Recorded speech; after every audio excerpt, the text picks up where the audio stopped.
Edward Hamilton never imagined fate would reunite him with the one person he had left behind in pursuit of his dreams. A restless night, a spontaneous craving, and an upscale Manhattan restaurant set the stage for a chance encounter that shook him to his core. As he stepped in immune to the restaurant's sophisticated charm, he glimpsed her across the room. His childhood best friend, Sarah Mitchell, now working as a waitress, struggling under the demands of her job and life.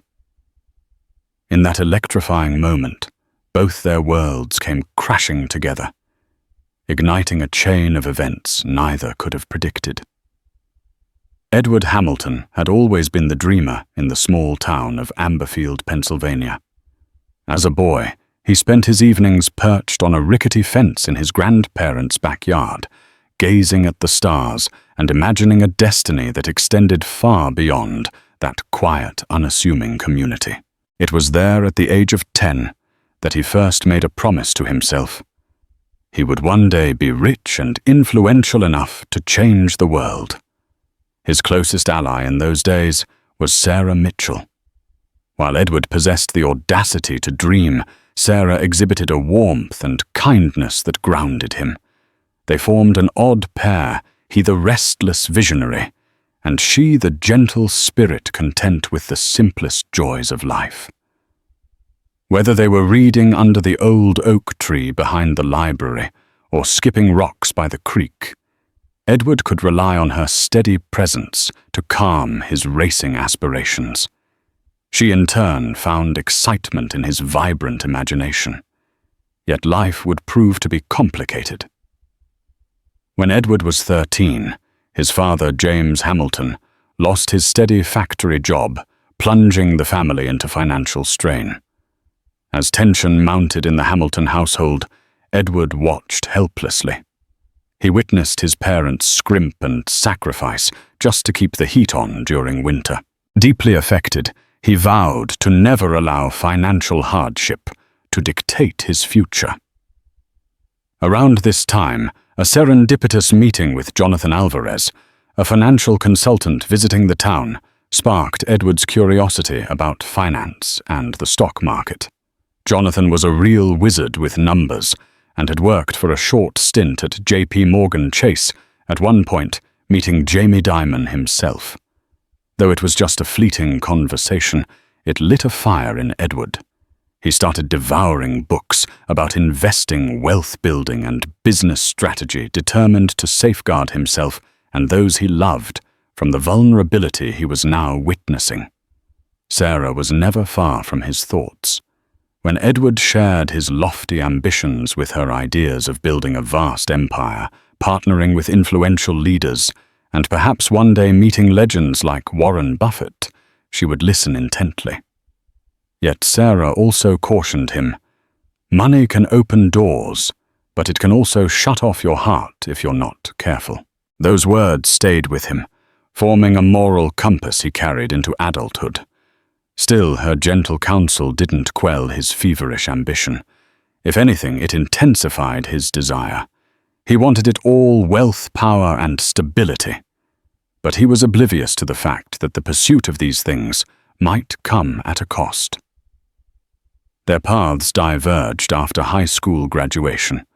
Edward, armed with a full scholarship to the Wharton School of the University of Pennsylvania, left Amberfield behind. Sarah, who had always dreamed of becoming an elementary school teacher, stayed closer to home. She took care of her ailing grandmother who was suffering from advanced Alzheimer's. Despite her longing to study at a larger university, circumstances forced her to enroll at a nearby community college instead. What followed for Edward was a meteoric rise. In college, he was the student who secured prestigious internships, whether it was at Goldman Sachs or smaller hedge funds in New York City.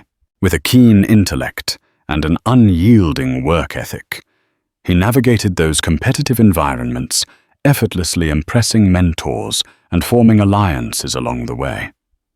Through Jonathan Alvarez's connections, he even landed a summer program at a boutique private equity firm, where his knack for reading the markets astonished seasoned veterans. By the time he graduated at 22, he had multiple job offers from prominent financial institutions. Eager to prove himself, Edward chose an aggressive hedge fund in Manhattan. He thrived in the high-stakes world of rapid deal-making and market speculation, soon becoming one of the firm's brightest rising stars. At age 27, Edward launched his own investment firm, Hamilton and Associates, attracting the kind of wealthy clientele most people only dream of. Between savvy real estate investments, equity stakes in tech startups, and a flair for strategic philanthropic partnerships, his name became a fixture in the city's elite circles. He had indeed achieved what he set out to do.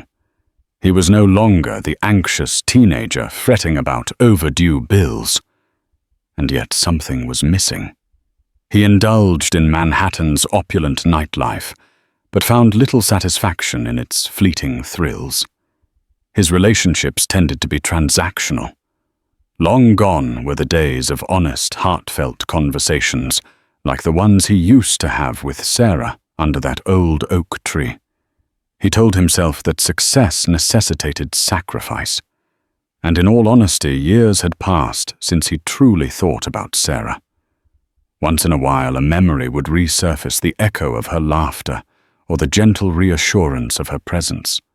But in the whirlwind of his life, those moments were fleeting, easily overshadowed by the next business meeting or the next lavish social event. He had cut ties with Amberfield almost entirely. Still, fate had its own blueprint. On a crisp autumn evening, craving solitude and an elegant meal after a grueling day of negotiations, Edward strolled into Ileana's, an upscale restaurant in Midtown Manhattan. The dining room was softly illuminated, white linen tablecloths sparkling under chandeliers. A live pianist played near the bar. He expected a quiet dinner, maybe some wine to unwind. Then, as he settled into a corner table, he caught sight of a waitress with strikingly familiar features. It was Sarah Mitchell. In that single moment, Edward felt the ground sway beneath him. The woman moving gracefully between tables, balancing trays of elaborate dishes and artful desserts, was indeed the same Sra who once dreamed of becoming a teacher, who had nursed her grandmother through her final days, who had been his comfort and anchor when life was anything but certain. Why was she here, working in a restaurant nearly 3,000 miles away from home? An unsettling blend of emotions rushed through him. Shock, excitement, guilt, even an unspoken longing. He saw that the glow she once carried had dulled slightly, replaced by lines of stress and fatigue. Yet when she politely turned to him, asking if he needed a menu, her features softened in recognition. Those same eyes that once beamed with kindness were now wide with surprise. Their worlds had collided again on this random night, in a setting neither would have predicted. Whatever illusions Edward had, that wealth would shield him from life's unpredictabilities, evaporated in that instant. Edward had always envisioned a triumphant return to Amberfield, rolling into town with a luxury car and a resume of accomplishments. Instead, the reunion that mattered came unannounced, and in the middle of the city, he'd adopted as home. Sarah stood beside his table, her cheeks tinged pink, as though she were unsure whether to embrace him or keep her professional composure. The hum of conversation and the clinking of silverware surrounded them, providing a backdrop to their silent astonishment. Breaking the tension, Sarah's lips curved into the shy smile Edward recalled from their youth. "Edward, I had no idea you were in New York. I've been here for years," he confessed, struggling for the right words. "What I mean, how?" Sarah shrugged, the motion weighted with unspoken stories. "I've been here about a year. It's a long story. I'm just—" She paused, searching for a phrase that wouldn't reveal too much, trying to find my footing. Edward wanted to ask so many things. "What happened to your dream of teaching?" What about your grandmother's house? Are you happy? But he sensed that this wasn't the right time or place. Can we talk after your shift? I'd love to catch up. She nodded, her expression measured. My shift ends at midnight. If you're willing to wait, we can find a quiet spot. That entire evening felt surreal to Edward. He pretended to look at the menu, though his appetite had vanished. He forced down a bowl of soup just so he could remain seated. Occasionally he would glance at Sarah, weaving through tables, balancing plates with the same poise she once carried the burdens of her family. He admired her resilience, even while feeling guilty, as if he had abandoned her or left her behind. He waited nearly 3 hours. When the restaurant finally started to close, the manager gave Sarah a nod indicating she could clock out. She changed into casual clothes, a modest sweater and jeans. Approaching Edward, she apologized for the wait. He merely shook his head. You're worth the wait, he said softly. They stepped onto the Manhattan sidewalk, the city lights reflecting off the towering glass buildings. Even at midnight, the streets were crowded with cars, the honking and chatter weaving a chaotic symphony around them. Sarah crossed her arms. Sometimes New York reminds me of you, she said, half smiling. It never sleeps, always chasing the next thing. Edward motioned to a nearby cafe that was still open. Want to grab coffee? She hesitated, but nodded, and they found a corner table in the nearly empty cafe. Over steaming cups of coffee, they began sharing the condensed versions of their lives during the silent years. Sarah explained how her grandmother's health deteriorated, leaving her emotionally and financially strapped. She had tried to pursue a degree in education, but had to pause her studies when medical bills mounted. By the time her grandmother passed away, Sarah had minimal savings and little direction. Determined to start fresh, she moved to New York after connecting with a former classmate on social media who offered her a place to crash. However, city life proved more challenging than she expected. Job prospects were scarce without a degree, and she hopped between part-time gigs before landing the waitressing job at Ileana's. I don't love it, she admitted, but it's paying the bills and I'm saving for school again. Edward nodded, his face betraying a mix of compassion and regret. I'm sorry I didn't keep in touch, he said. I got lost in my own world, college then. Wall Street, building my firm. It's no excuse. Sarah ran a thumb along her coffee cup's rim, shrugging. Life moves on. I never expected you to carry my burdens. You were always meant for bigger things.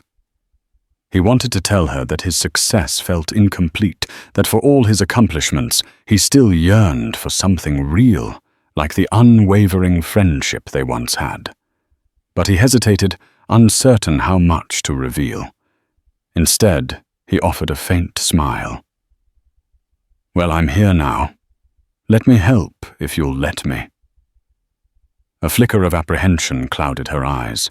I appreciate the sentiment, but I don't want your charity. It's not charity, Edward insisted. I owe it to you, I owe it to us. We were best friends, Sarah. We took care of each other in ways no one else could. She studied him, searching for genuine intent beneath the slick veneer of a wealthy businessman.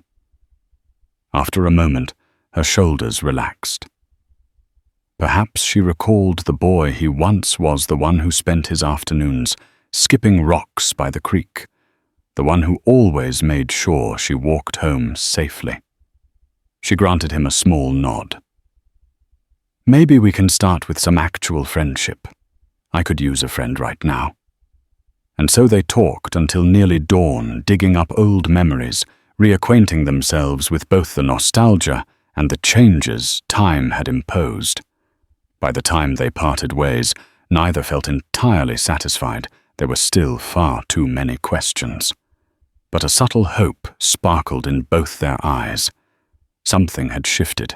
Their paths, which had diverged so drastically, now showed signs of converging once again. Over the next few weeks, Edward found himself unraveling in ways he never anticipated. He was a man who thrived on control, meticulously planning each day to balance meetings, investments, and social engagements. Yet his encounter with Sarah knocked him off that well-trodden path. He had trouble focusing at the office. He started second-guessing decisions. His colleagues at Hamilton and Associates noticed he was oddly absent-minded during board meetings, sometimes gazing out of the window as though searching for something intangible.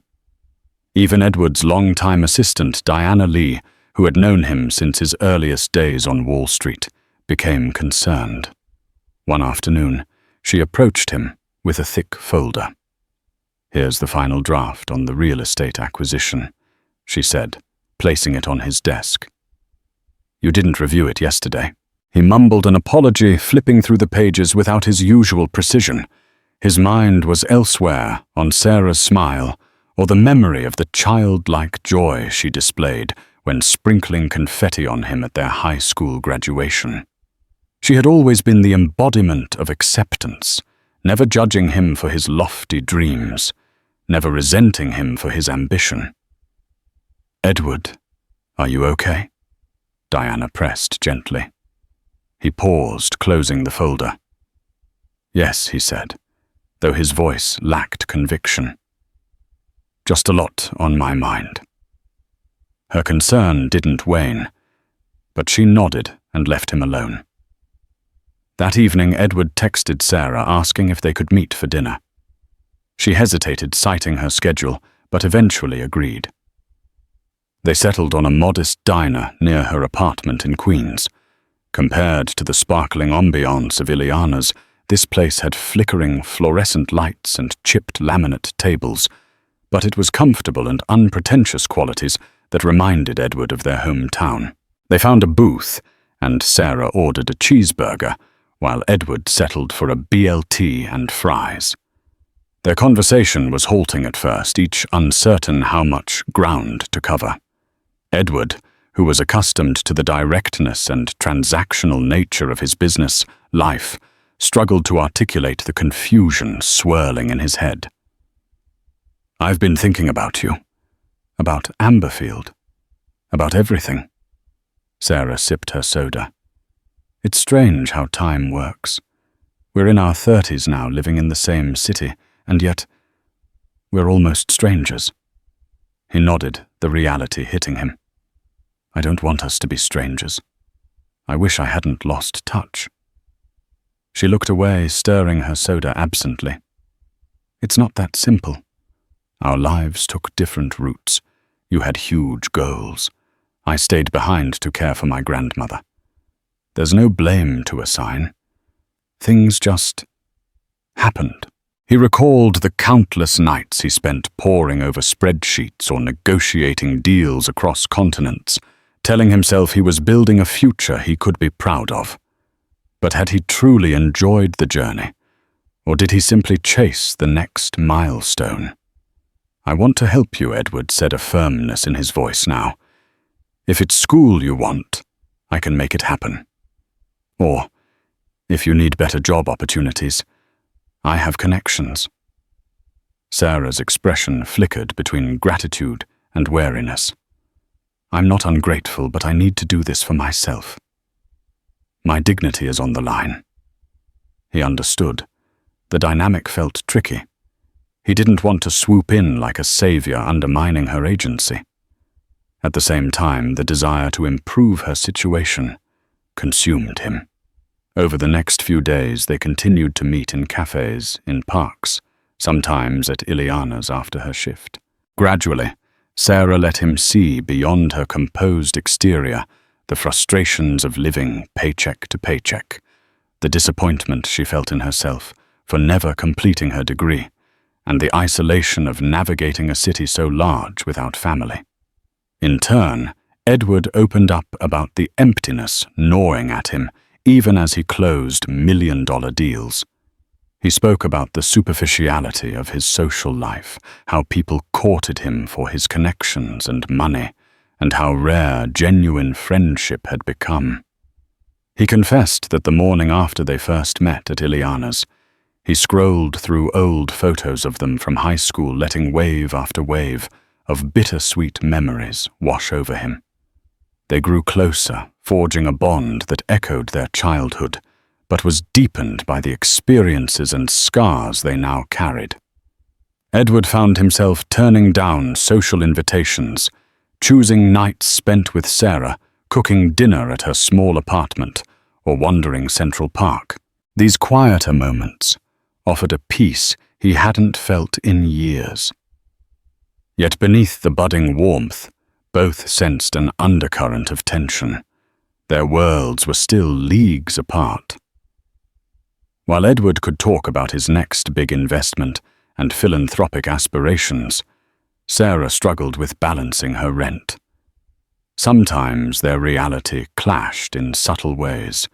A throwaway comment about a lavish gathering or a pricey bottle of wine would cause Sarah's eyes to shadow over. At times, her pride collided with his eagerness to solve her problems. Still, they navigated these differences cautiously, determined not to lose each other again. Things might have continued this tentative dance, if not for the swirl of rumors that began circulating. Word got out in Edward's social circles that he was frequently spotted with a mysterious waitress. Gossip flared. Some said she was an opportunist, trying to snare a wealthy man, while others insinuated Edward had grown unstable, neglecting his business to chase a fling. Edward tried to shield Sarah from it all, but she eventually heard the whispers. One evening she confronted him, her voice trembling with both hurt and anger. "Is this what people think of me? That I'm after your money?" Edward bristled. "They don't know you. Besides, I don't care what they think." But the damage was done. The gossip forced them to acknowledge the brutal gap between Edward's life of wealth and Sarah's daily grind. During one of these tense moments, Edward glimpsed something raw in Sarah's eyes. Exhaustion, fear of heartbreak, fear of being overshadowed. He cupped her chin, gently tilting her head to meet his gaze. "I see you," he said, softly echoing a phrase she used to say in their youth whenever he felt unseen in their small town. "Whatever comes, we'll face it." She swallowed hard, the sincerity in his voice unlocking her guarded emotions. "I'm just scared that you'll wake up one day and realize this doesn't fit into your life." But as he stared into her eyes, he recognized a longing he had so often buried beneath ambition. For the first time, his success and influence felt secondary to something he couldn't buy: genuine companionship, someone who knew him beyond his achievements. "You fit," he whispered, brushing a stray lock of hair from her face. "I promise. Life rarely offers second chances without testing those who dare to seize them." For Edward and Sarah, a massive test loomed on the horizon. As Edward worked to integrate Sarah into parts of his life, he also felt compelled to revisit Amberfield, the place where their friendship was first forged. The impetus came from a letter delivered to his office by a local lawyer. His childhood home was in danger of being foreclosed upon. Although Edward's family had long since moved away, the property remained under his father's name, James Hamilton, who had recently run into severe financial trouble. The letter revealed that James, who had relocated to Ohio years ago, was undergoing legal battles after defaulting on loans. The old Amberfield house, a humble ranch-style building with a peeling paint job and squeaking floors, was now entangled in the collateral. Out of nowhere, Edward was thrust into the role of family protector, forced to decide whether to let the property go or rescue it through a hefty financial settlement. Haunted by memories of simpler times and nostalgic about the yard where he and Sarah spent countless afternoons, Edward decided to visit. Sarah, sensing his emotional upheaval, volunteered to come along. "Are you sure?" Edward asked, glancing at her. This could be a painful trip. She mustered a small smile. Sometimes facing the past is necessary for us to move forward. Besides, maybe I can find some closure, too.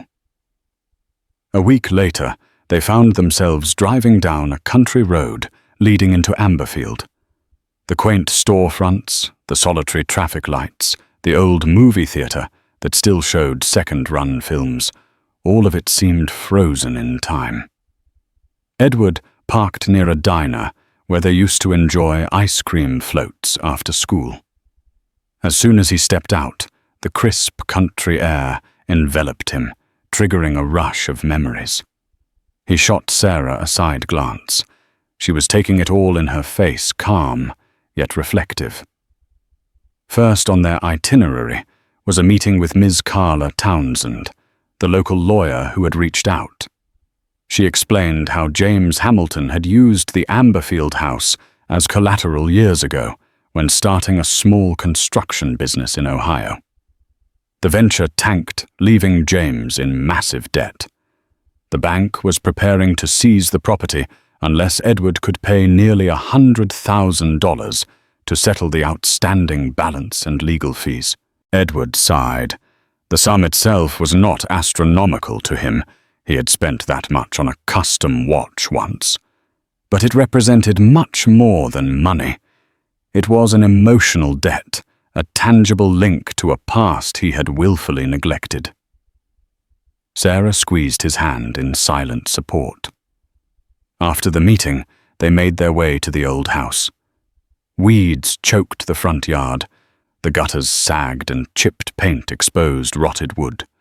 In the driveway, Edward stood silently, recalling how he used to race his bike in circles while Sarah cheered. They pushed open the creaky front door to find a dim interior. Sheets draped the furniture dust, motes dancing in the light, streaming through half-drawn curtains. Edward walked around gingerly, his eyes lingering on family photographs and tattered wallpaper. Sarah wandered into the living room, where a faded sofa faced an old TV. She picked up a framed picture of Edward as a boy standing next to his father. She could see traces of who Edward would become in that youthful face, his determination, his hunger for something bigger. "It's like stepping into a time capsule," Sarah remarked, her voice echoing slightly in the empty space. "Yes," Edward murmured, pausing at a photograph of his mother, who had passed away from cancer when he was only 19, resting on the mantel. "I can't let this place go without a fight." His decision was made. He would settle the debt, renovate the house, and perhaps even keep it as a vacation home or a retreat. But more than that, he felt a deeper pull. Something about reuniting with Sarah and coming back to Amberfield stirred the remnants of who he was before ambition claimed him. He realized he wanted to preserve the parts of himself and his history that were still pure and untainted by success. That same afternoon, they visited the old oak tree behind the local library, a spot that stood at the heart of their shared memories. The tree was still there, a silent witness to years gone by. In high school, they had carved their initials into the trunk, symbolizing a bond they believed would be unbreakable. Edward found the faded inscription, EH plus SM. Goosebumps prickled his skin. Sarah touched the carving gently. "Even when we drifted apart, I'd think about this sometimes. We were so certain we'd never lose each other." Edward swallowed a lump of emotion. "We can't change the past, but we can decide what to do now." She nodded, eyes glistening. They both understood that this was more than a nostalgic detour. It was a pivotal crossroad, a chance to either cement their renewed bond or let it fade into a wistful memory. Just as Edward took steps to buy out the foreclosure claim on the old house life, threw another curveball. They were staying at the modest Amberfield Inn, a cozy bed and breakfast run by the elderly Mrs. Ridley, who insisted on feeding them homemade pies morning and night. One quiet evening after a simple dinner, Edward got a phone call from a number he didn't recognize. Against his usual practice, he rarely picked up unknown calls he answered. A stern, familiar voice spoke from the other end. "Edward." "It's your father." Edward stiffened. James Hamilton hadn't spoken to him in years. Their relationship had soured after Edward left for college, each harboring resentments and misgivings. Edward for the financial insecurity James had put them through, and James for Edward's refusal to help him out of repeated financial jams in the past. "What do you want?" Edward asked curtly, stepping onto the inn's front porch for privacy. The night air was crisp, and the wooden boards creaked underfoot. "I hear you're back in town, meddling in business that doesn't concern you," James said. There was an edge to his words. "You always have to be the hero, don't you?" Edward's knuckles turned white from gripping the phone. "I'm not doing this for you. I'm doing it for Mum's memory, and for me. You used the house as collateral without telling me." "It wasn't your house to begin with," James snapped. Then softer, "I needed the money, Edward. You know me. I always wanted to do something on my own. Yeah, and you failed again, putting everything in jeopardy." Edward's anger flared. This man had never changed. "I'm settling the debt and renovating the house. End of story." There was silence, and then James exhaled into the phone. "I don't need your pity. Keep your fancy money out of my business." Edward ended the call, not bothering to dignify his father's words with a response. He returned inside where Sarah noticed his tense posture. "Everything okay?" He forced a tight smile. "My father." She didn't push, but concern clouded her gaze. The man standing before her was brilliant and successful, yet the phone call had reduced him to that hurt teenager who felt betrayed by his father's poor decisions. "Maybe I should go for a walk with you," she offered, gently. He nodded, silently, grateful. They strolled through the dimly lit streets of Amberfield, the night sky offering a more generous view of the stars than New York City's light-polluted skyline. As they passed the shuttered shops and the quiet park, Edward's mood softened. Surrounded by memories, he felt Sarah's warmth and presence as a steady anchor in a sea of emotional turbulence. Over the next few days, Edward threw himself into finalizing the paperwork for the house, ignoring the occasional calls from his father. With Sarah's support, he contacted local contractors to discuss renovation ideas. He even set up a philanthropic fund in Amberfield aimed at revitalizing small businesses, an idea he'd toyed with but never seriously pursued. This was his chance to give back to the community that had shaped him, even if indirectly. But just when things started to settle, a shocking revelation came to light. Sarah received a phone call from a hospital in Pennsylvania. Her father, Robert Mitchell, with whom she'd also had a strained relationship, was in critical condition after a serious car accident. She immediately shared the news with Edward, panic flaring in her eyes. "He's in a hospital an hour from here." Edward wasted no time. He drove her there immediately. En route, Sarah looked distraught, recalling her childhood memories of a father who was often absent and rarely supportive. "He drifted in and out of my life. I can't believe this is happening now." Upon arrival, they discovered Robert was in intensive care with multiple fractures and internal injuries. The doctors delivered a grim prognosis. Sarah's mother had passed away when she was young, and though she and her father weren't close, he was still her only living relative.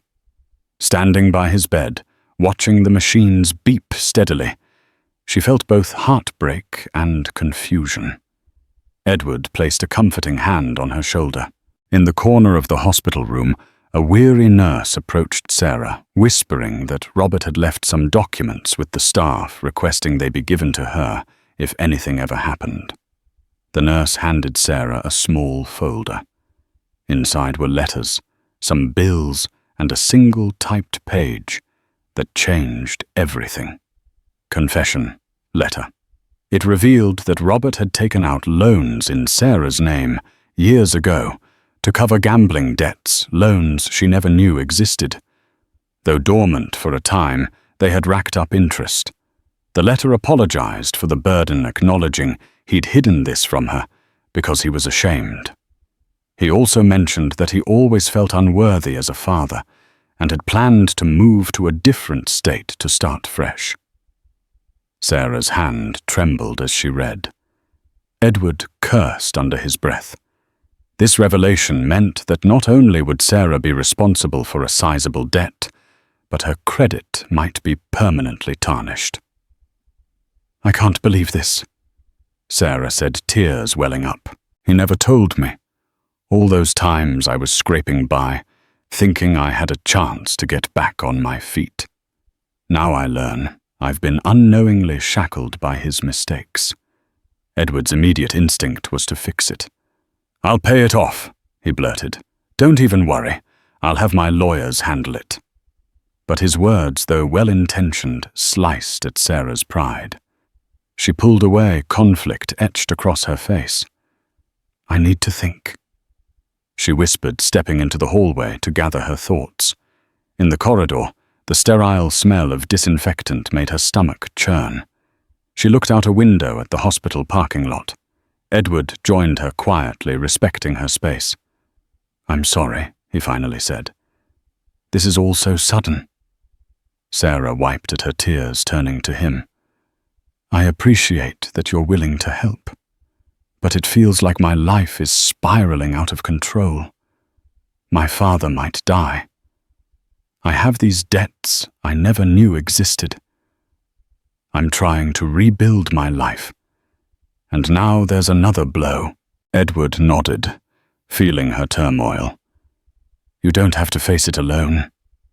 She looked at him, her eyes filled with a swirl of gratitude, fear, and stubborn independence.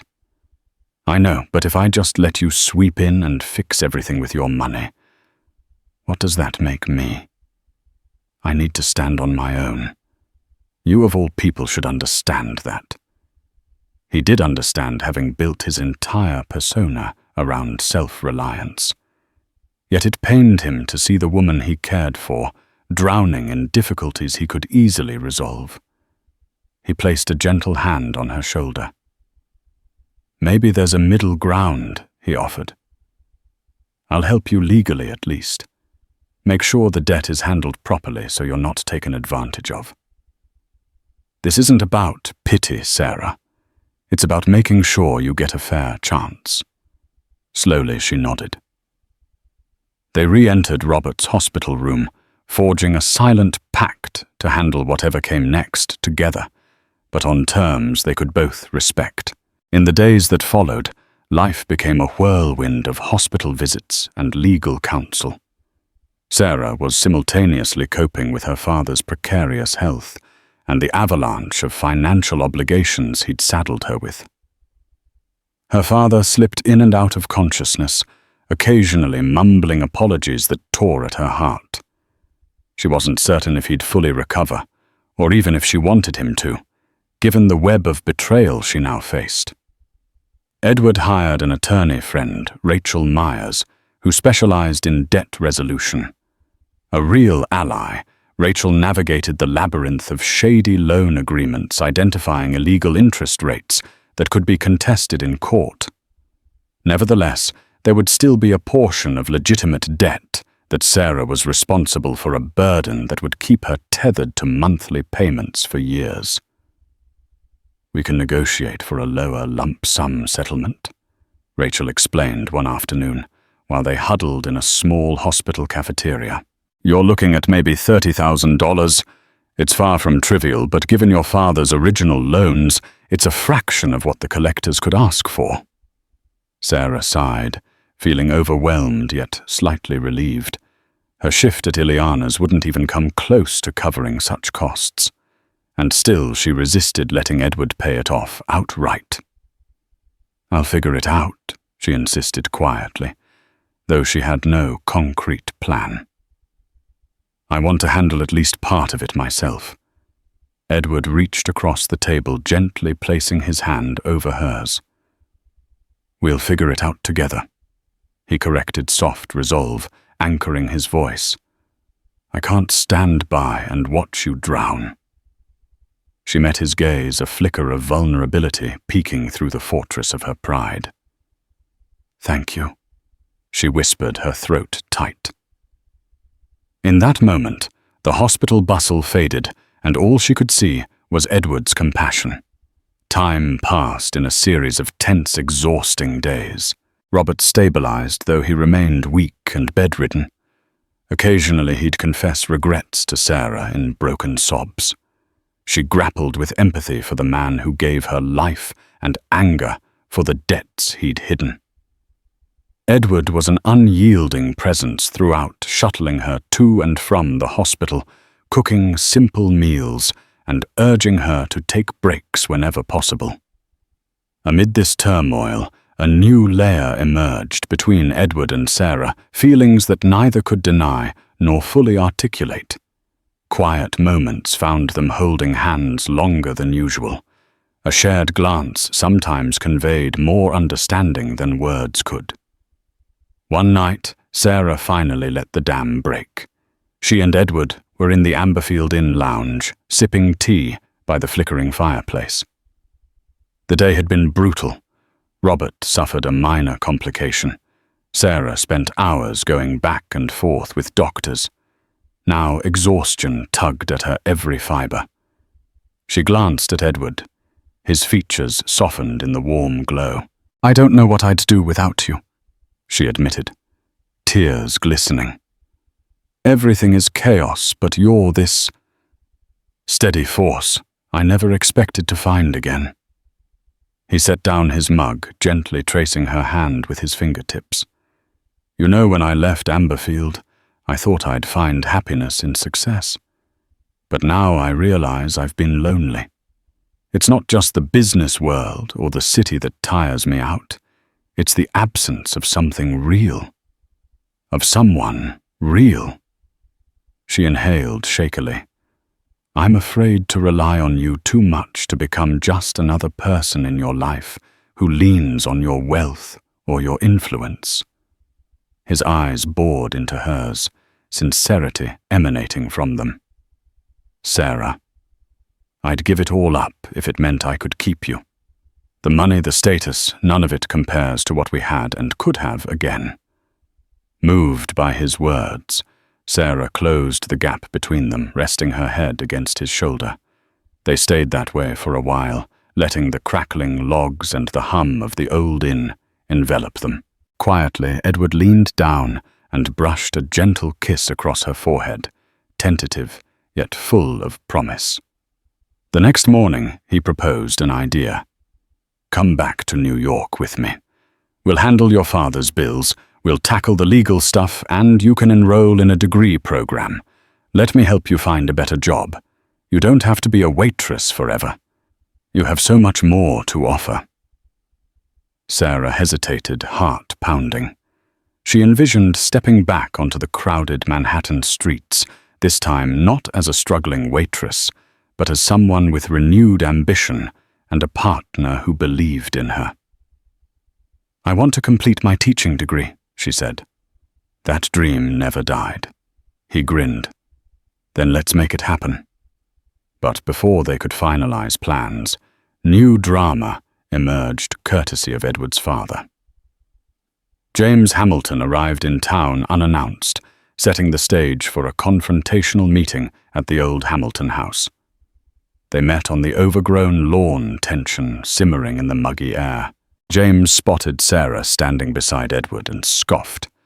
"So you've got your high school sweetheart here to help you pick up my mess?" Edward bristled. "I'm done fighting with you. The bank is settled. The house is staying in the family. You should be grateful." James sneered, arms crossed. "I know you want me to feel indebted. but I didn't ask for your charity." Edward sighed, drained by the man's intransigence. "Consider it a final gift, Dad. You can walk away free. I want nothing else from you." James spat on the ground, glaring. "So you rescue the house just to prove how rich and important you are now? You always thought you were better than me." Unable to contain his frustration, Edward's voice rose. "I never thought I was better. I just wanted a better life than the one you left me with, scraping by, watching you screw up over and over. It was your job to protect me. But all I remember is you making excuses." Sarah placed a soothing hand on Edward's arm, but he pulled away gently, turning his attention back to James. Something in his father's eyes dimmed. In a rare moment of vulnerability, James sighed, shoulders sagging. "I know I failed you," he muttered hoarsely. "I couldn't handle seeing you succeed when I never could. Maybe I'm just jealous." Edward swallowed hard. That flash of honesty from his father was so unexpected that he was momentarily speechless. "It didn't have to be this way," he finally said, voice trembling with decades of pent-up hurt. "I would have helped you, wanted to help, but you always chose pride over partnership." James said nothing, his gaze drifting to the broken porch steps. Silence thickened the air, broken only by the rustle of a passing breeze. Then, without another word, James turned and limped away, leaving father and son in the fractured aftermath of too many missed opportunities to heal. Sarah squeezed Edward's shoulder. "You did what you had to do. You saved the house, and maybe that's as much closure as you'll get." Emotion welled up inside him, but he inhaled deeply, releasing the tension in a shaky exhale. "Yeah," he said quietly. "Let's go home." Back in New York City, life took on a rapidly evolving shape for both Sarah and Edward. True to his promise, Edward used his network to help Sarah explore teaching programs. She initially balked at the idea of him paying for her tuition, so they compromised on a loan, an arrangement that would allow her to retain some financial independence while still benefiting from the immediate resources Edward could provide. Her father's situation stabilized enough for her to leave Pennsylvania without guilt, though she made arrangements to visit him monthly. The loan negotiations Rachel Myers handled also finalized giving Sarah a more manageable repayment plan. Finally, she submitted applications to 3 education programs in the city, determined to finish what she started years ago. With new prospects opening, Sarah felt a cautious optimism.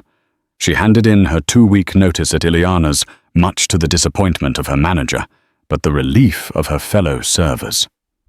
Word around the restaurant was that she'd caught the eye of a wealthy businessman who was sweeping her away to a more glamorous life. The rumors bothered her less now. She knew the truth was more complex. She'd chosen to seize the chance to realize her own dreams, not merely ride Edward's coattails. Still, old insecurities lingered.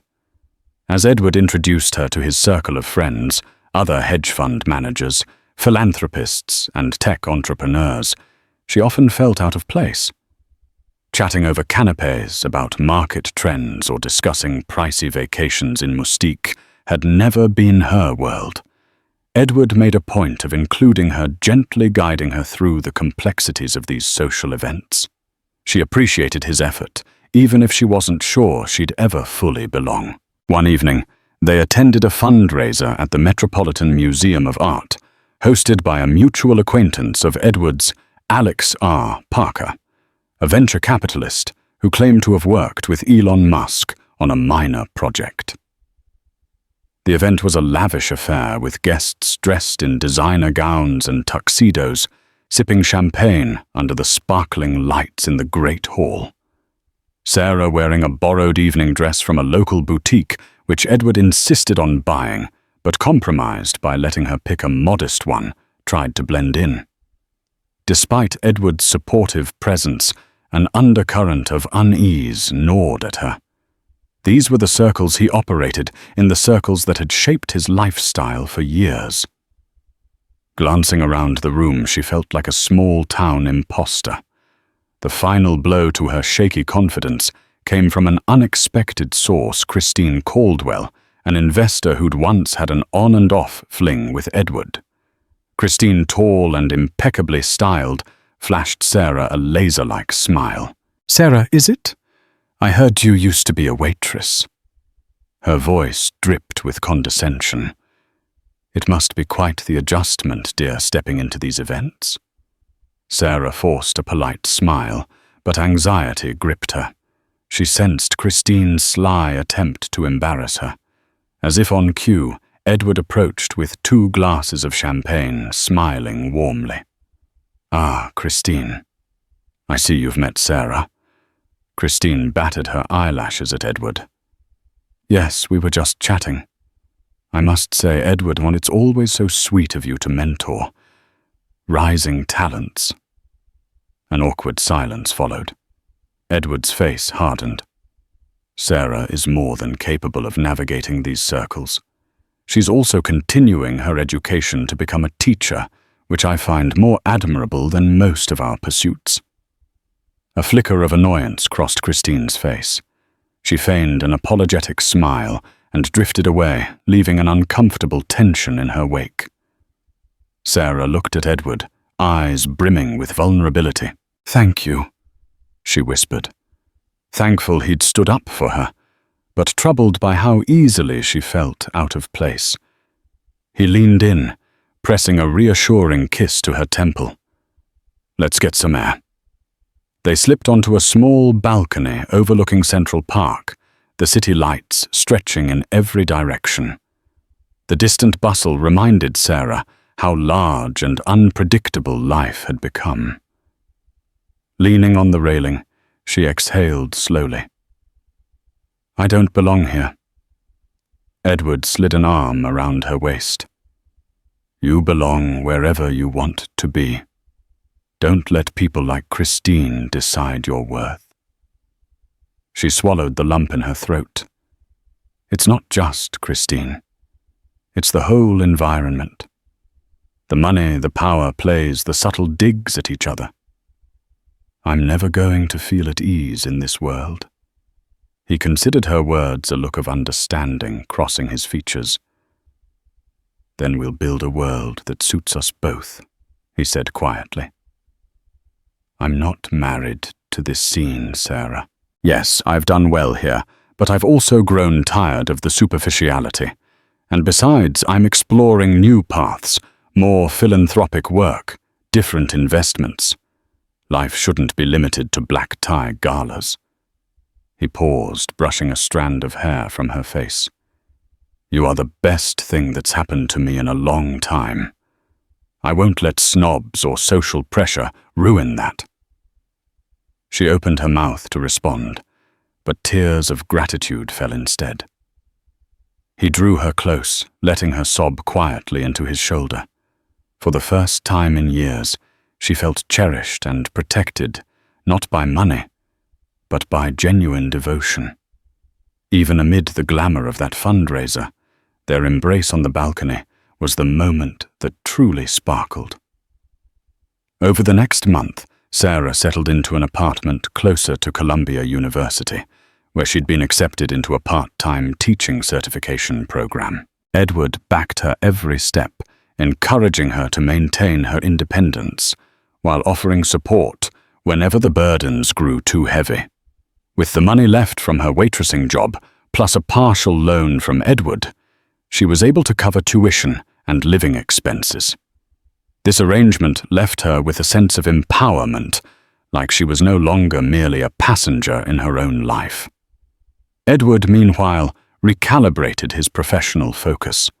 He began delegating more responsibilities to his executive team at Hamilton and Associates, stepping back from the day-to-day bustle to explore philanthropic endeavors. True to his vow, he established a scholarship fund for underprivileged youth in Amberfield, naming it after his late mother. He also used the newly renovated Hamilton House as a community centre of sorts, collaborating with local leaders to provide resources for job seekers and small business owners. As Sarah's classes kicked into gear, she found her days loaded with lectures, study sessions, and classroom observations. The work was demanding, but she loved every moment spent learning how to encall and inspire young minds.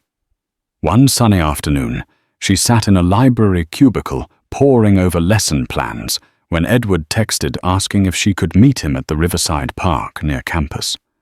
She arrived to find him waiting on a bench, the Hudson River, shimmering behind him. He greeted her with a soft smile, offering to carry her school bag. They took a leisurely stroll along the path, the autumn leaves crunching underfoot. Sarah noticed he seemed unusually pensive, occasionally stealing glances at her with something akin to nervousness. After a few minutes, Edward stopped near a small clearing overlooking the water. He turned to face Sarah, taking her hands in his. "You've been studying a lot lately," he began, voice trembling slightly. "I don't want to distract you, but there's something I've been thinking about. Something I can't keep inside anymore." Her heart pounded, a flush creeping up her cheeks. "Edward." He inhaled deeply. "These past months have shown me there's more to life than chasing the next big deal. For so long I thought money and success would fix all the insecurities I had growing up.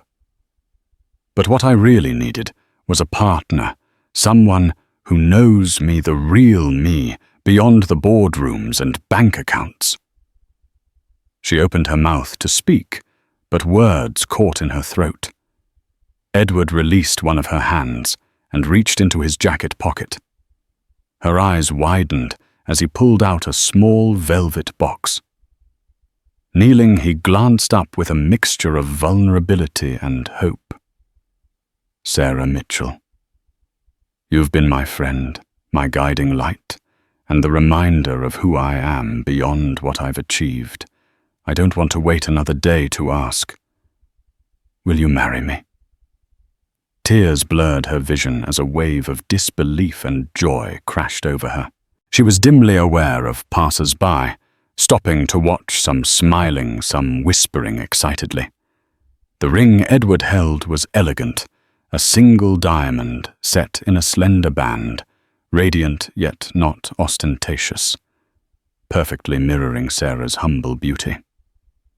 She pressed her hands to her mouth, releasing a shaky exhale. "Edward." "Yes." She managed, her voice trembling with emotion. "Yes, I will." A round of applause erupted from onlookers as Edward slid the ring onto her finger. He stood, lifting her into a tight embrace, their foreheads touching in a moment of profound unity. In that kiss under the golden glow of the setting sun, they promised each other a new life, one built on shared dreams, mutual respect, and the unwavering bond they'd rediscovered. But the story didn't end there. Life never does. Their engagement marked the start of an entirely new chapter, one that would demand further sacrifices and fresh battles. Yet as Sarah gazed at the ring sparkling on her finger, she felt a certainty she'd long believed, lost the conviction that despite every hardship, they had found their way back to each other, and that together they were unstoppable. Thank you for joining us on this deeply emotional journey of lost connections, rediscovered dreams, and ultimate renewal. Edward and Sarah's story reminds us that no matter where life takes you, true friendship and genuine love can transcend even the widest gaps.